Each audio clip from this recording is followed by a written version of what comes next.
ஒரு அரசாங்கம் ட்ரக்கை வந்து நீங்கள் ஸ்டாப் பண்ணணும், இனிமேல் மதுவே இருக்கக்கூடாது, ட்ரக்ஸ்னா எல்லாமே ட்ரக்ஸ் தான். அப்போது கஞ்சாவை ஒழிக்கிற அரசு, மெத்தப்பட்டுமே வரக்கூடாதுன்னு நினைக்கிற அரசு, இந்த ஸ்டிக் எல்எஸ்டி வரக்கூடாதுன்னு நினைக்கிற அரசு, அரசே சாராயத்தை விற்கிது. சரி, இதுல தான் நீங்க ஒரு விஷயம் புரிஞ்சுக்கணும். எடுத்த உடனே நாங்க க்ளோஸ் பண்ணிடுவோம், மூடிடுவோம் அப்படின்னு சொல்றதை விட கொஞ்சம் கொஞ்சமா விழிப்புணர்வை முதல்ல ஏற்படுத்தணும் இல்லையா? அந்த விழிப்புணர்வை ஏற்படுத்துறதுக்காக முதல்வர் அவர்கள் கஞ்சாவையோ இல்ல கஞ்சா மாரத்தான்லாம் ஓடி ஒரு விழிப்புணர்வை ஏற்படுத்துறாரு. நீங்க என்ன அண்டர்ஸ்டாண்டிங்ல இருக்கீங்க? விழிப்புணர்வுன்றது வேற. மூட முடியாது, அதை பண்ண முடியாது, ஒரே நாள்ல நம்ம காசு கொடுத்துட முடியாது, ஒரே நாள்ல நகை கொடுத்துட முடியாது, ஒரே நாள்ல ஊழலை ஒழிச்சிட முடியாது, ஒரே நாள்ல எல்லாமே ஒரே நாள்ல பண்ண முடியாது, ஒத்துக்கிறேங்க. அதற்கான ப்ராசஸ் தொடங்கி இருக்கான்ற கேள்விக்கு தாவேக்காட்ட பதில் இல்லை. நான் கேட்கிற கேள்வி ஒன்று தீபிகா, எல்லா பிரச்சனையும் சமூகத்தில் 100 இளைஞர்கள் விட்டுருங்க பாவம், பொதுவாக ஒரு 100 பேர் போதைப் பொருள் யூஸ் பண்ணலாம் இருந்தால் 95 பேர் மது தான், மற்ற 5 பேர் தான் மெட்டபெட்டமைனோ அந்த எல்எஸ்டியோ அந்த மாத்திரையோ இதெல்லாம். 5% இருக்கக்கூடிய விஷயங்கள் எல்லாம் நம்ம ரேடிகேட் பண்ணுறது கவர்மெண்ட் முயற்சி பண்ணுது, அதை ரெஸ்ட்ரிக்ட் பண்ணுறாங்க. 95% சமூகம் பாதிக்கப்படுறது இந்த சாராயத்தால் தானேங்க. கர்நாடகாவை சார்ந்த ஒருத்தரை தமிழ்நாட்டு பிரதிநிதியாக போடுறாரு. பிரதிநிதினா என்ன? ரெப்ரசன்டேட்டிவ்.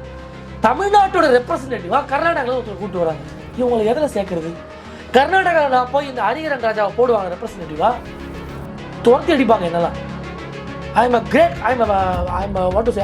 Kannadigan. ஜனநாயகம் சும்மா பண்ண விடுங்க. உங்க தலைவர் படத்தை போய் சொல்லிட்டு இருக்கீங்களா? படம் பார்க்கணும் தியேட்டர்ல பாருங்க, படம் பார்க்கணும் தியேட்டர்ல பாருங்க. ஜனநாயகம் என்ன? மாற்று மாநிலங்களில் தமிழ்நாடு மக்களுக்கு என்ன பிரதிநிதித்துவம் கொடுத்துட்டீங்க சொல்லுங்க. இன்று முதலமைச்சர் கோர்ட் போட்டு கொண்டு வந்தார், இன்று கோர்ட்டை கழட்டி விட்டு வந்தார், இன்று முதலமைச்சர் அவர் கார் கதவை அவரே திறந்தார், அவர் நடந்து படி வழியாக செல்கிறார். இதனையா நியூஸ்? 1.5 வயசு குழந்தைக்கு மாத்திரை கொடுப்பாங்களான்றது பெரிய சந்தேகம். ரெண்டாவது, அந்த மாத்திரையை உடைக்கிறோன்னு வைங்க, நம்ம ஃபோனில் அதிகமான ஜெர்ம்ஸ் இருக்கும், நம்ம ஏடிஎம் கார்டில் அதிகமான ஜெர்ம்ஸ் இருக்கும்.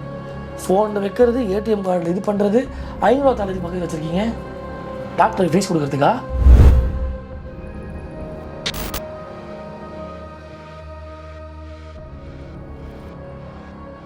ஜாம்பவான் நேயர்களுக்கு வணக்கம். நான் உங்க தீபிகா.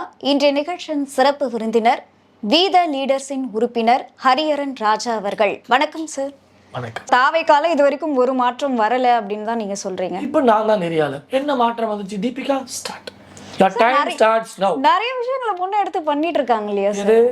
அவங்க சொன்ன வாக்குறுதிகளை கூட ஒவ்வொன்றா நிறைவேற்றிட்டு வராங்க. Start run stop ட்ரக்கா?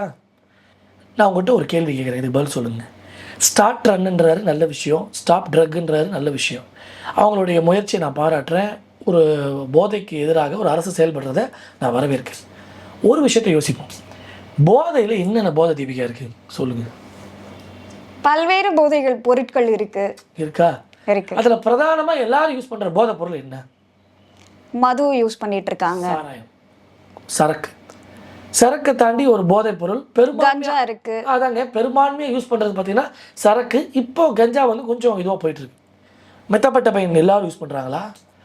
போதை மாத்திரை 100 பேரில் இப்போ 100 இளைஞர்கள் எடுத்தால் 100 பேர் போதை மாத்திரை போடுறாங்களா? அப்போது போதை ஒழிப்புன்றதுல முதல் இது பிரதானமாக எல்லாரும் யூஸ் பண்ணுறது இது பெரும்பான்மையா மது, சாராயம். அதை நடத்துறது யாரு? அரசு. அப்போ எதை நிப்பாட்டணும்? மதுக்கடையை. அப்போ மதுக்கடையே அதற்கான செயல்பாடுலையும் அவங்க இறங்கிட்டாங்க இல்லையா? நான் சொல்றது கேளுங்க. இப்போது ஒரு போதை மாத்திரை வருது, ஒரு மெத்தப்பட்டமைன் வருது, ஒரு பெரிய பெரிய இந்த நாக்கில் ஓட்டுற ஸ்டிக்கர் வருது, நிறைய விஷயம் வருது. இதெல்லாம் கவர்மெண்ட் ரெஸ்ட்ரிக்ட் பண்ணுதில்ல. அப்போ அதே போல் மதுவை ரெஸ்ட்ரிக்ட் பண்ணுறதுல என்ன பிரச்சனை உங்களுக்கு? சில பேர் அதை கிளைம் பண்ணுறாங்க, ஐயோ டேய் எங்களை ஏன்டா இழுக்கிற, கை காலம் நடுங்குதுடா, நாங்கள் சூசைட் பண்ணிப்போண்டா அப்படின்னு பல பேட்டிகள் எடுக்கிறத நீங்கள் பார்த்துருப்பீங்க. நான் கேட்குறது, அப்படி பார்த்தா இப்போ நான் மெத்தப்பட்டமைன் யூஸ் பண்ணுறேன்னா அதை நீங்கள் தடுத்தீங்கன்னா எனக்கு தான் கை கால் நடுங்கும். போதைப் பொருள் எதை தடுத்தாலும் கை கால் நடுங்கும், ஷிவரிங்காக இருக்கும், ஒரு வாரம் ஒரு மாதிரி இருக்குன்றதெல்லாம் இயல்பனே வைங்களேன். சாராயத்தை நீங்கள் மூட வேண்டியதுனாங்க. ஒரு அரசாங்கம் ட்ரக்கை வந்து நீங்கள் ஸ்டாப் பண்ணணும், இனிமேல் மதுவே இருக்கக்கூடாது, ட்ரக்ஸ்னால் எல்லாமே ட்ரக்ஸ் தான். அப்போது கஞ்சாவை ஒழிக்கிற அரசு, மெத்தப்பட்டமைன் வரக்கூடாதுன்னு நினைக்கிற அரசு, இந்த ஸ்டிக் எல்எஸ்டி வரக்கூடாதுன்னு நினைக்கிற அரசே சாராயத்தை விற்கிது. இதுல தான் நீங்க ஒரு விஷயம் புரிஞ்சுக்கணும். எடுத்த உடனே நாங்க க்ளோஸ் பண்ணிடுவோம், மூடிடுவோம் அப்படின்னு சொல்றதை விட கொஞ்சம் கொஞ்சமா விழிப்புணர்வை முதல்ல ஏற்படுத்தணும் இல்லையா? அப்போ வந்து அந்த விழிப்புணர்வை ஏற்படுத்துறதுக்காக முதல்வர் அவர்கள் கஞ்சாவையோ இல்ல கஞ்சா மாரத்தான்லாம் ஓடி இல்ல மத்த ஒரு விழிப்புணர்வை ஏற்படுத்துறாரு. நீங்க என்ன அண்டர்ஸ்டாண்டிங்ல இருக்கீங்க? விழிப்புணர்வுன்றது வேற. பெரும்பான்மையா பிரச்சனைகளும், பெண்களுக்கு பாலியல் துன்புறுத்தலும், குடும்பத்தில் இருக்கக்கூடிய பொம்பளைகளுக்கு பிரச்சனையும், சமூகத்துல பிரச்சனையும், ரோட்ல படுத்து உருள்றதும், ரோட்ல விழுறதும், ஊர் சண்டையை வலிக்கிறதும் எதனால? எந்த போதை பேஸ் சொல்லுங்க? அதுதான் பேஸ். அது பேஸா இருக்கும்போது அதை நீங்க டிசாஸ்டர் பண்ணாம அது ரியாலிட்டி ஒரே நாள் நைட்ல எதையும் மூட முடியாது இல்லையா? சரி, மூட்டினா என்ன விளைவு சொல்லுங்க நீங்க? மூட முடியாது, அதை பண்ண முடியாது, ஒரே நாளில் நம்ம காசு கொடுத்துட முடியாது, ஒரே நாளில் நகை கொடுத்துட முடியாது, ஒரே நாளில் ஊழலை ஒழிச்சிட முடியாது, ஒரே நாளில் எல்லாமே ஒரே நாளில் பண்ண முடியாது, ஒத்துக்கிறேங்க. அதற்கான ப்ராசஸ் தொடங்கியிருக்கான்ற கேள்விக்கு தாவை காட்ட பதில் இல்லை. நான் கேட்குற கேள்வி ஒன்று தீபிகா, எல்லா பிரச்சனையும் சமூகத்தில் 100 இளைஞர்கள் விட்டுருங்க பாவம், பொதுவாக ஒரு 100 பேர் போதைப் பொருள் யூஸ் பண்ணுறவங்களா இருந்தால் 95 பேர் மது தான், மற்ற 5 பேர் தான் மெட்டபெட்டமைனோ அந்த எல்எஸ்டியோ அந்த மாத்திரையோ இதெல்லாம். 5% இருக்கக்கூடிய விஷயங்கள் எல்லாம் நம்ம ரேடிகேட் பண்ணுறதுக்கு கவர்மெண்ட் முயற்சி பண்ணுது, அதை ரெஸ்ட்ரிக்ட் பண்ணுறாங்க. 95% சமூகம் பாதிக்கப்படுறது இந்த சாராயத்தால் தானேங்க. அதை ஒழிக்கிறதுக்கு அரசு திட்டங்கள் எடுக்காமல் சம்பந்தமே இல்லாமல் போகிற போக்கில் ஸ்டார்ட் அண்ட் ஸ்டாப் ட்ரக்னு ஓடிட்டா எல்லாம் முடிஞ்சிருமா?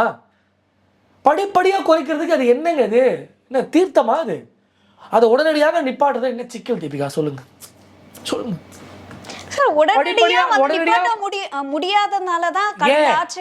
ஏன் அந்த பழைய ஆட்சியில விடுங்க, பழைய ஆட்சி சரியில்லை, பழைய ஆட்சி ஊழல், பழைய ஆட்சி லஞ்சம் வாங்கின ஆட்சி, பழைய ஆட்சி அட்மினிஸ்ட்ரேஷனே இல்லை, அதனாலதான் உங்களுக்கு ஓட்டு போட்டிருக்காங்க. நீங்க பழைய பாட்டு பாடாதீங்க. கேட்கிற கேள்விக்கு பதில், சாராய கடையை மூடுவதனால் உங்களுக்கு என்ன பாதிப்பு? உடனே முடியாதுங்க ஏன் சொல்றீங்க? பதில் சொல்லுங்க. ஏன்னா சமீபத்தில் அந்த 717 கடைகள் வந்து மூட பொழுதே நிறைய பகுதிகளில் வந்து மது பிரியர்கள்லாம் நீங்கள் இது ஏன் மூடனீங்க அப்படின்னு சொல்லி தேவையில்லாமல் போராட்டம்லாம் பண்ண ஆரம்பிச்சாங்க. குட். இப்போ நான் வந்து மெத்தபெட்டமைன் யூஸ் பண்ணுறேன், எல்எஸ்டி போடுறாள், கஞ்சா அடிக்கிறாள், அதெல்லாம் ஏன் விற்காம விட்டீங்க, ஏன் தடுத்துட்டீங்க? இப்போ நான் கேள்வி கேட்குறேன், திறந்து விடுவீங்க எல்லாத்தையும்? இப்போ நானும் கேமரா பதிலும் கேட்குறோம், திறந்து விட்டுருவீங்களா? இல்லை, நீங்கள் சொன்னீங்க இல்லையா அது குறைவு இது அதிக அளவு கேள்வி கேட்கும்போது சாராயக்காரருக்காக சாராயம். இப்போ நான் மெத்தபெட்டமைன், பிரதர் எல்எஸ்டி, இப்போ எங்களுக்கு அது வேணும், கவர்மெண்ட் என்ன பண்ண போகுது? திறந்து விட்டுருமா? என்ன வாதம் இது? முடியாதுன்ற வார்த்தை எதுக்குங்க சொல்றீங்க? சாராய கடை மூடுறது என்ன சிக்கல் உங்களுக்கு? பதிலே வரல பாருங்க, சொல்லுங்க. அப்போ சாராய கடை மூடனால சில பிரச்சனைகள் வரும்னு அரசு வச்சிருக்கு. அந்த பிரச்சனைகளை சரி செய்யக்கூடிய சாராய கடை இருக்கிறதால பிரச்சனை நடக்குது, அது யார் அட்ரஸ் பண்றது? பெண்களுக்கு பாலியல் சீண்டலுங்க, 3 வயசு குழந்தை ரேப் பண்றான், எது பேஸ்? போதைப் பொருள். எந்த போதைப் பொருள் பேஸா இருக்கு? சாராயம். கம்மி விலையில் கிடைக்கிறது சாராயம் தான். எவன் போய் எல்எஸ்டியோ மெத்தபெட்டமைன் வாங்கிட்டு வரான்? அதெல்லாம் பலாயிரக்கணக்கான ரூபாய். அப்போ மலிவு விலையில நீங்க போதையை கொடுத்துட்டு அந்த மலிவு விலையில அவன் வாங்கி குடிச்சு போட்டு சமூகத்திற்கு அவ்வளோ பிரச்சனையை ஒருத்தன் செய்யறான். அதை ஒரு அரசு கண்காணிக்காம கல்லாவை கட்டிக்கிட்டு இங்க வந்து ஸ்டார்ட் அண்ட் ஸ்டாப் ட்ரக்னா இது என்ன ஏமாத்து வேலை? அப்ப அரசு என்ன மாதிரியான நடவடிக்கை எடுக்கணும்? நீங்க கடையை மூடுங்க, ஊழலை ஒழிங்கன்னு சொன்னா ஒரே நாளில் முடியாதுன்றீங்க, 2500 ரூபா தாங்கன்னு சொன்னா ஒரே நாளில் முடியாதுன்றீங்க, பிறந்த குழந்தைக்கு மோதிரம் தரீங்கன்னு அது ஒரே நாளில் முடியாதுன்றீங்க. சரி, இதை ஒரே நாளில் பண்ண முடியாதா? சட்ட ஒழுங்கு ஒரே நாளில் பார்த்துக்க முடியாதா? பொம்பளை பிள்ளைகளுக்கு பாதுகாப்பு தர முடியாத அரசு எப்படிங்க ஒரு அரசா இருக்க முடியும்? தரிசு 3 வயசு குழந்தை என்னங்க பாதிப்பு உருவாக்குச்சு, என்ன பாவங்க பண்ணுச்சு? மே மாதம் லீவு வந்தது, தெருவில் ஒரு பிள்ளை விளையாட முடியலங்க, அவன் தண்ணியை அடிச்சுட்டு அவன் போதையை போட்டுட்டு வந்து அந்த குழந்தைங்கிட்ட சீண்டலை உருவாக்குறான். அரசு கண்காணிக்காதா? அதையும் திமுக போல அங்கே ஒன்று இங்கே ஒன்று கதை விட போறீங்களா? இல்லை 2 லட்சம் 3 லட்சம் நிவாரண நிதி கொடுக்குறது ரெடி ஆகுறீங்களா? காவல்துறை அதிகாரிகளுக்கு இப்போ காவல்துறைக்கு தெரியுமா தெரியாதா எங்கெங்க என்ன வியாபாரம் நடக்குதுன்னு? தெரியும். அப்போ கட்டுப்படுத்த வேண்டிய வேலை யாரோடது? அந்த காவல்துறைக்கு இன்ஸ்ட்ரக்ஷன் தர வேண்டிய வேலை யாருது? காவல்துறை யார் கட்டுப்பாட்டில் இருக்கு? அரசோட கட்டுப்பாட்டில். அரசு இல்லை, ஸ்டேட்டா வாங்க, யார் கட்டுப்பாட்டில் இருக்கு? முதலமைச்சர் கட்டுப்பாட்டில். முதலமைச்சர் கூப்பிட்டு மீட்டிங் பண்ண வேண்டியது எல்லாரையும் கூப்பிட்டு. 2001 ஜெயலலிதா அம்மா முதலமைச்சராக இருக்கும்போது இதே மாதிரி தான் கள்ளச்சாராயம் காய்ச்சி அங்கங்கே இறந்தாங்க. அப்போ அவங்க ஒரு ஆர்டர் போட்டாங்க, இனி எங்கேயாவது யார் ஊரில் கள்ளச்சாராயம் காய்ச்சினாங்கன்னா அந்த ஊர் எஸ்பியோ ஏசியோ அவங்கள சஸ்பெண்ட் பண்ணிடுவோம் சொன்ன அடுத்த நொடி கள்ளச்சாராயம் அந்த பழக்கமே ஸ்டாப் பண்ணப்படுது அந்த காலத்தில். அப்போ நான் என்ன சொல்கிறேன், போலீஸ்காரெல்லாம் கூப்பிட்டு சொல்லுங்கள், உங்கள் ஏரியாவில் நீங்கள் இருக்கக்கூடிய ஜூரிஸ்டிக்ஷனில் இது போன்ற வியாபாரங்களோ இது போன்ற போதை வஸ்துகள் வந்தால் யூ ஆர் சஸ்பெண்டட் சொல்லி பாருங்கள், வேலை நடக்குதா இல்லைன்னு பாருங்கள், ஒரே நல்ல ஆக்ஷன் நடக்குதா பாருங்கள். எங்கே எந்த பொருள் விற்கிறாங்க? செந்தில் படம் தாங்க, செந்தில் ஒரு கோயிலில் தூங்கினே இருப்பார். ஒருத்தங்க வந்து நேராக வருவாங்க, எதனா வேலை இருந்தால் கொடுங்க. சரி, டெய்லி 3 சாப்பாடு கொடுத்துட்றேன், வாங்கிட்டு வந்து கொடுத்துருவேன். அந்த பையன் ஒரு நாள் போவான் பிள்ளையார் கோயிலுக்கு போவான், ஒரு நாள் ஆஞ்சநேயர் கோயிலுக்கு போவான், ஒரு நாள் அம்மன் கோயிலுக்கு போவான். அப்போ அவனுக்கே தோணும், எப்படி அவனுக்கு தெரியுது எங்கெங்கே சாப்பாடு எங்கெங்கே தராங்கன்னு ஒரு டேட்டா பேஸ் வச்சுருக்கேன்னு ஒரு செந்தில். அதை போல் காவல்துறைக்கு எங்கெங்கே என்ன நடக்குதுன்னு தெரியுங்க. காவல்துறைக்கு முழு சுதந்திரத்தை கொடுங்க. ஒரு அரசு காவல்துறையை கையில் வச்சுக்கிட்டு எல்லா வேலையும் சக்ஸஸ்ஃபுல்லாக பண்ணலாங்க. ஒயின் ஷாப்பெல்லாம் மூடுங்க. உங்களுக்கு லேடிஸ் ஃபேன்ஸ் தானே அதிகம். பல பெண்களுடைய பேச்சு நானே கேட்டிருக்கேனே, என் வீட்டுக்காரோட விஜய் தான் பிடிக்குன்றாங்க, என் வீட்டுக்கார விஜய் ஓட்டு போலாம் விஷம் வச்சிருப்பேன்றாங்க. லேடிஸ் ஃபேன்ஸ் இந்த அளவு உங்களுக்கு இருக்கும் பொழுது அந்த லேடிஸ்க்கெல்லாம் அந்த கவர்மெண்ட் இருக்கட்டுமேங்க. பெண்கள் என்ன எதிர்பார்க்குறாங்க, என் புருஷன் குடிக்காமல் வந்தால் சந்தோஷம், என் புருஷன் குடும்பஸ்தானே ரொம்ப சந்தோஷம் நினைக்கிறாங்க. ஏன் அதுக்கு ஒரு முன்னோட்டமாக இருந்துட்டு போங்க. வாகை சூடும் வரலாறுன்னு போட்டிங்களே, நிஜமாவே நீங்கள் ஒயின் ஷாப் அமௌண்ட்னா பெரிய வரலாறுங்க. கருணாநிதி ஐயாவால் முடியாதது, எம்ஜிஆர் ஐயாவால் முடியாதது, ஜெயலலிதா அம்மாவால் முடியாதது, ஸ்டாலின் ஐயாவால் முடியாதது, உங்களால் முடிஞ்சதுன்னா வரலாறு பேசுமே. அதை செய்ய மாட்டீங்களே. சார், இப்போ இன்னொரு கேள்வி என்ன அப்படின்னா, இப்போ தமிழ்நாட்டுடைய பிரதிநிதியை தமிழ்நாட்டை சேர்ந்த ஒருத்தரை வந்து நியமிக்காம கர்நாடகாவில இருந்து ஆளை கூட்டிட்டு வந்து நியமிக்கிறாங்க. இதை எப்படி பாக்குறீங்க? அவருடைய தமிழ் பற்று, தமிழ் மக்கள் மேலே பெரிய அன்பு இருக்குது, கான்ஃபிடெண்ட்டாக இருங்க, நல்லதே நடக்கும், வெற்றி நிச்சயம்ட்டு போனார். எவ்வளோ தமிழ் அறிஞர்கள் இருக்காங்க, எவ்வளோ சாதிச்ச அரசியல் தலைவர்கள் இங்கே இருக்காங்க, எவ்வளோ சுதந்திரத்துக்காக பாடுபட்டு இந்த இந்த ஒரு பழைய காலத்து ஆட்கள் ஒன்று எவ்வளோ பேர் அரசியல் காலத்தில் இருக்காங்க. ஏன் அவங்களும் முக்கியத்துவம் கொடுத்தா என்ன? இப்போ ஐயா வைகோவே இருக்கார், இஸ் அ சீனியர் பொலிட்டீஷியன். ஏன் அவர்களும் ஒரு வாய்ப்பு கொடுத்தா என்ன? Is a great parliamentarian. அப்போ எதன் அடிப்படையில் அவங்கள கொண்டு வராங்கன்னு நினைக்கிறீங்க? ஆண்டவனுக்கு தான் சித்தம். எது அடிப்படையில் ஆட்சி போகுதுன்னு கேட்டால் மேலே பார்க்க வேண்டியதாக இருக்குது. எது அடிப்படையில் உங்கள் திட்டங்கள்லாம் வரும் மேலே பார்க்க வேண்டியதாக இருக்குது. இப்போது கர்நாடகாவை சார்ந்த ஒருத்தரை தமிழ்நாட்டு பிரதிநிதியாக போடுறாரு. பிரதிநிதினா என்ன? ரெப்ரசன்டேட்டிவ். தமிழ்நாட்டோட ரெப்ரசன்டேட்டிவாக கர்நாடகாவில் ஒருத்தர் கூப்பிட்டு வராங்க. இவங்களை எதில் சேர்க்கறது? கர்நாடகாவில் நான் போய் இந்த ஹரிஹரன் ராஜாவை போடுவாங்க ரெப்ரசன்டேட்டிவாக, துரத்தி அடிப்பாங்க என்னெல்லாம். ஐஎம் அ கிரேட் கன்னடிக்கான்வாங்க. அவங்களுக்குலாம் உணர்வு இருக்குங்க, இன உணர்வு, மான உணர்வு. ஏங்க ஜனநாயகம் சும்மா பண்ண விட. உங்க தலைவர் படத்தை சொல்லிட்டு இருக்கீங்களா? படம் பார்க்கணும் தேட்டரில் பாருங்க, படம் பார்க்கணும் தேட்டரில் பாருங்க. ஜனநாயகம் ஏங்க, மாற்று மாநிலங்களில் தமிழ்நாடு மக்களுக்கு என்ன பிரதிநிதித்துவம் கொடுத்துட்டீங்க சொல்லுங்க? என்னங்க இது முக்கியமான விஷயத்து? ஏங்க எங்கள் வீட்டில் எங்கள் அப்பா தான் குடும்ப தலைவர், புரியுதுங்களா? நீங்கள் வந்து ஜனநாயகம் யார் வேணும் தலைவராகனு சொல்ல முடியாதுங்க. அதே போல தான் என் நாட்டை சார்ந்த ஒருத்தர் தாங்க பிரதிநிதியாக இருக்கணும். அதுதானங்க வழக்கம். இது என்னங்க, இது புது வித்தையாக இருக்குது. எல்லாத்துக்கும் ஒன்று பண்ணிடுறீங்க, கேட்டால் அது ஒரு வார்த்தை சொல்கிறீங்க. எந்த மாநிலத்தில் போய் நீங்கள் நானும் எம்எல்ஏ ஆக முடியும், இல்லை இந்த மாதிரி பிரதிநிதி ஆக முடியும் சொல்லுங்கள்? சேர்ப்பாங்களா நம்மள? அதற்கான இடம் இருக்கு இல்லையா? மக்கள் வேணா அவங்க ஆதரிக்காம இருக்கலாம். ஆனா நான் கேக்குறேன், ஏங்க இது நியாயமா? ஏங்க நம்ம ஊர்ல யாருமே இல்லையாங்க?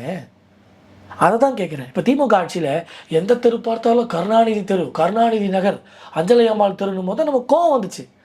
ஏங்க தமிழ்நாட்டில் சுதந்திரத்துக்காக பாடுபட்ட எவ்வளோ தலைவர்கள் பேர் இருக்குது, எவ்வளோ பேர் இருக்கும் வாழ்ந்து இந்த மக்களுக்காக எவ்வளவோ. ஏங்க அடியும் உதயம் வாங்கினவங்க, வாழ்க்கையை கொடுத்தவங்க, பணத்தை கொடுத்தவங்க, கல்யாணமே பண்ணிக்காம நாட்டுக்காக பாடுபட்டு இறந்தவங்க எவ்வளோ பேர் இருட்டடிப்பு பண்ணிட்டாங்க.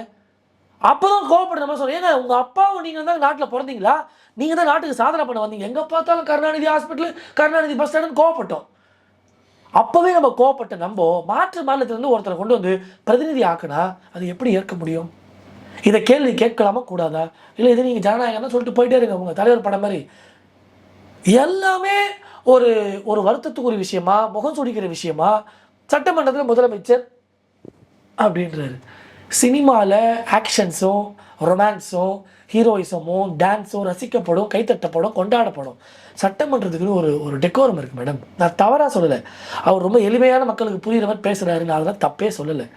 ஆனால் ஒரு வகத்தொகை இல்லாமல் பேசுகிறது, ஒரு கோட் ஆஃப் கான்டாக்டே இல்லை. எதையாவது பேசுவோம். ஒரு குட்டி ஸ்டோரி சொல்கிறேன், வசப்பாடி இந்த வழியை வேண்டதானங்க நம்ம அவங்களை துரத்தணும். ஏடிஎம்கே டிஎம்கேவை திருப்பி அதே பாட்டு பாடிக்கிட்டு ஒருத்தருக்கு ஒருத்தர், அது எங்கேயாவது ஒரு ஆக்கப்பூர்வமான ஒரு கான்வர்சேஷன் சொல்லுங்கள். சட்டமன்றத்தில் நடந்தது வரலாம். ஷோ சட்டமன்ற நிகழ்வு லைவ் எடுக்கிறவங்கலாம் எனக்கு மெயின் ஸ்ட்ரீம் மீடியாவை பார்த்தாலும் கோவமாக வருது, யூடியூப் சேனலை பார்த்தாலும் கோவமாக வருது. இன்று முதலமைச்சர் கோர்ட் போட்டு கொண்டு வந்தார், இன்று கோர்ட்டை கழட்டி விட்டு வந்தார், இன்று முதலமைச்சர் அவர் கார் கதவை அவரே திறந்தார், அவர் நடந்து படி வழியாக செல்கிறார். இதனையா நியூஸு? ஒரு ஆளுங்கட்சியாக வந்த பிறகு இப்படியாக நியூஸ் வரணும்? முதலமைச்சர் பேருந்து ஏறி டிக்கெட் வாங்கினார், நம்மளால ஓசிலியா போகிறோம்?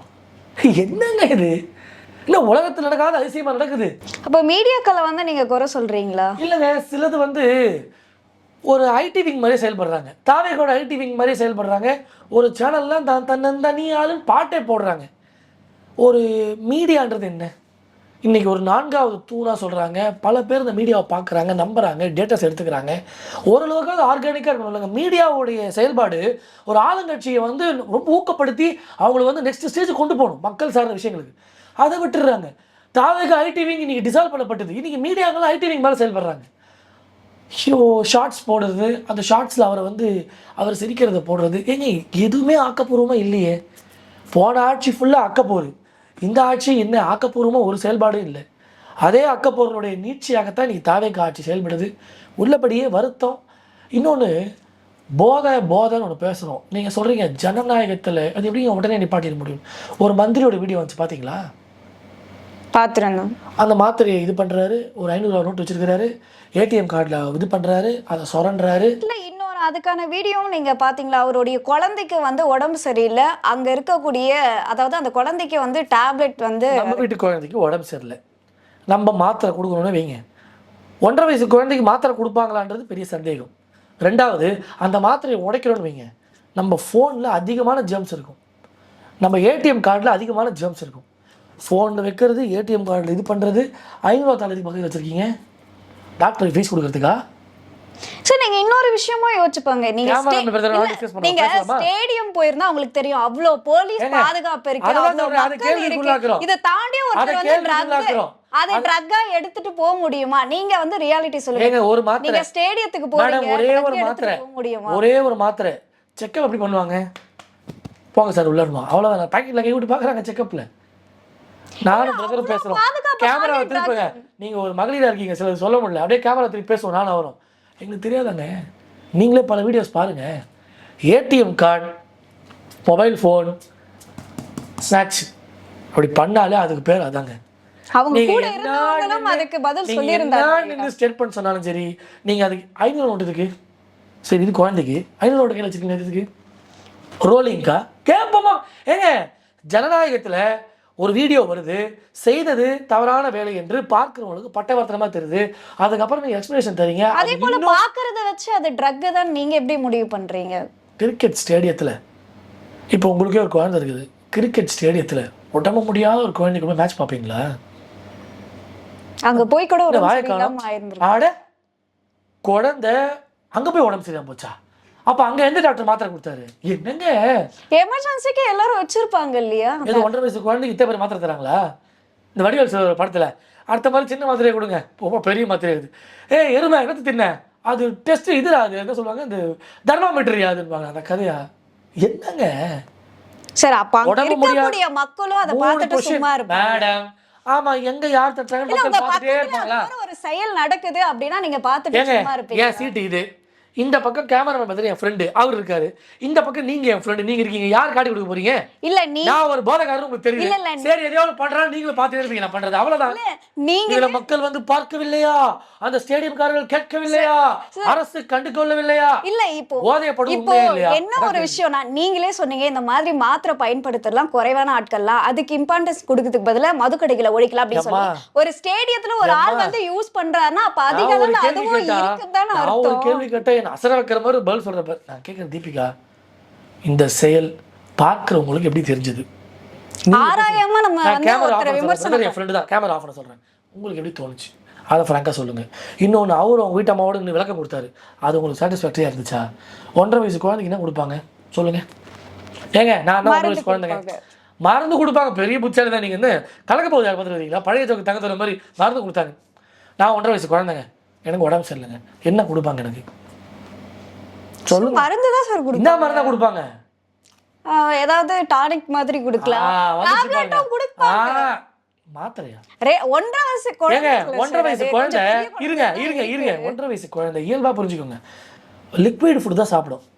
சரலாக்கோ பாலோ லிக்விட் ஃபுட் தான் 1.5 வயசு குழந்தை கொடுப்பாங்க. சாலிட் ஃபுட் ஊட்ட மாட்டாங்க. அதுக்கு அந்த டைஜஸ்டிவ் சிஸ்டம் இல்லை, பல்லு இல்லை, குழந்தையால முடியாது. நல்லா புரிஞ்சுக்கணும் நீங்க. அந்த ரீசனா தானே அவங்களும் சொல்றாங்க, குழந்தையால சாப்பிட முடியாது, அதனால அதை லைட்டா நாங்க பவுடர். என்னங்க நீங்க திரும்ப ஏடிஎம் கார்டை வச்சு தள்ளி போன்ல அவ்வளவு குப்பைங்க, ரோட்ல போடுற குப்பைக்கு அளவா நமக்கு ஜாம்ஸ் இருக்கு, அதில் தட்டி 500 ஓட்டு வச்சு ஏன் தட்டுறீங்க? இல்ல இப்படி ஒரு செயலை பண்ணிட்டு அதை எப்படி வீடியோவே எடுத்து ஒருத்தர் வெளியே போடுவாருன்னு நீங்க சொல்றீங்க? அபூர்வர்கள். இப்ப நீங்க அந்த செயலை பண்றீங்க அப்படின்னா இது கெட்டதுன்னு தெரியும், அதை எடுத்து நீங்க வீடியோவை போடுவீங்க. Legend bro. அதுக்கு எக்ஸ்பிளேஷன் தராது பாருங்க. குடும்பத்தோடு அந்த குழந்தை வளர்ந்தா அதுவே கேட்கும், அப்பா ஏன்ப்பா இப்படி பச்சை போய் பேசியிருக்கா போகணும். தப்பு இல்லை இது. சரளக்கா ஒரு சிறப்பாக கொடுக்க வேண்டிய குழந்தைக்கு இன்ஜெக்ஷன் கூட குழந்தைங்களுக்கு போகிறது இல்லை இப்போது, தடுப்பூசியை தாண்டி. அப்படி இருக்கிற சூழ்நிலையில் அவர் ஏதோ ஒரு சொல்கிற விஷயங்களை அது ஏற்க முடியாது. காரணம் அங்கே சொல்லியிருப்பாங்க, ஏய் சரி அதை தவிர வேறு என்ன சொல்ல முடியும் சொல்லுங்கள்? என் குழந்தைக்கு மாத்திரை கொடுத்தாங்க, வேறு எதாவது சொல்லுங்கள். நீங்கள் இப்போ நீங்களா அவரு ஸ்டார்ட் என்ன சொல்லலாம்? ஏய் மாட்டிக்கின தீபிகா என்ன சொல்ல போற சொல்லு. அது உண்மையா இருக்கும் பட்சத்துல அதை தானே சொல்ல முடியும். அப்பா சொல்லவே முடியாது. அப்போ என்ன சொல்லியிருப்பாங்க மேல இடத்துல இருந்து, ஏய் கருமத்தை அப்படியே சொல்லி தொலை, குழந்தைக்கு உடம்பு சரியில்லை, இது மாதிரி மாத்திரை கொடுத்தேன்னு சொல்லு, எதையோ சொல்லு. அப்போது இதுதான் சூழ்நிலை. இதுதான் அவர் வேறு மனிதவள மேம்பாட்டுத்துறை அமைச்சர் வேறு. இப்படி தான் ஒரு சூழ்நிலை. நேற்று பார்த்தீங்களா, ஒரு கூட்டம் தளபதியின் காரில் போட்டுக்கிட்டு கார் எடுத்துகிட்டு உள்ளே போகிறாங்க. போய் அங்கே இருக்கக்கூடிய அந்த கொல்குவாரி நடத்தக்கூடிய யார்கிட்ட பணம் கேட்குறாங்க போய். ஆனால் இன்னைக்கு காலையில் அவங்க எடுத்துட்டாங்க கட்சியை விட்டு. நல்ல விஷயம் நடந்திருக்கு. ஸோ இப்படி பாருங்கள், வாயடிச்சு போயிருக்கீங்க பாருங்கள். இது போகிற தான் தமிழ்நாடு மக்கள் ஓட்டு போட்ட எல்லாருமே நம்மலாம் வாயடிச்சு உட்காந்துருக்கோம். என்னன்னே புரியல, புரியாத புதிரில் நம்மளாம் ஓடிக்கொண்டிருக்கோன்றது தான் என்னுடைய செய்தி. உங்களோட நேரத்தை ஒதுக்கி பல்வேறு கேள்விக்கு விளக்கம் அளிச்சிருக்கீங்க, அதற்கு நன்றி.